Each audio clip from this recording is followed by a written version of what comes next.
Welcome friends, welcome back to the kitchen. It is the middle of May 2020. It is actually the Victoria Day long weekend here in Canada. And for us around our household, this is sort of the unofficial start of the summer season. May 2020 is a little bit different.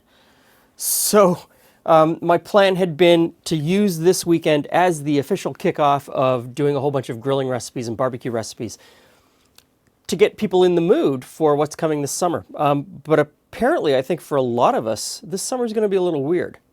However, I still think I want to do these recipes. And so today I'm going to quickly run through 4 of my favorite spice blends for summertime grilling. So let's get right into it. So this first one is my interpretation of a Montreal Steak Spice, and we have salt, cracked black pepper, white pepper, cracked mustard seed, cracked coriander seed, garlic, onion powder, red pepper, and dill seed. Put the lid on that and give it a shake.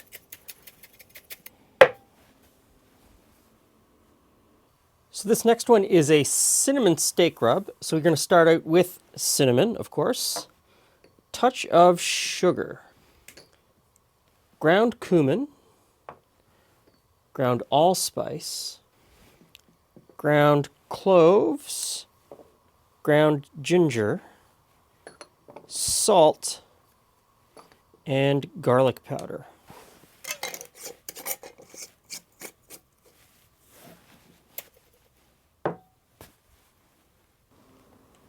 So this next one I like on ribs and chicken. So into here we have paprika, salt, chili powder, black pepper, celery salt, sugar, mustard powder, sage, thyme, onion powder, cayenne, and white pepper.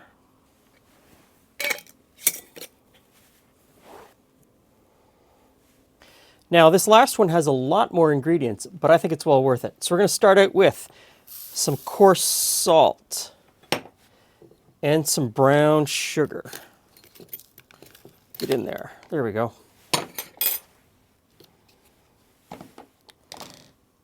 Next in, hot mustard powder, paprika, oh, spilling everywhere, black pepper, white pepper, dried garlic, onion powder, thyme, oregano, marjoram, curry powder, and we'll talk about that in a second, ground celery seed, and a little bit of cayenne. And again, give it a shake. Now this last one doesn't really have a formal name around our home. We just kind of call it rib rub. And it had curry powder in it. Now, I know everybody's going to start saying curry powder isn't one thing, it's a mix of powder. It itself is a spice mix, and it is. And so whichever curry powder you choose will affect the flavor here, so make sure you're using one that you like. And the reason I chose to use curry powder is that because it's a spice mix, the spices are already mixed together, and then you're not looking for an 1/8 of a teaspoon or 1/16 of a teaspoon of some obscure spice.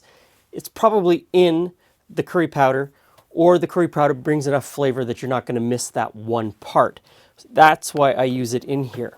And one of the reasons I really like making my own spice mixes is I can play with them. So all of these had an origin in a cookbook somewhere or talking to a chef friend, and I sort of distill those things together, and I take little bits and pieces from here and there and I put them together. Now, Montreal Steak Spice is a well-known entity. There are several large spice merchants who make this and sell it nationwide.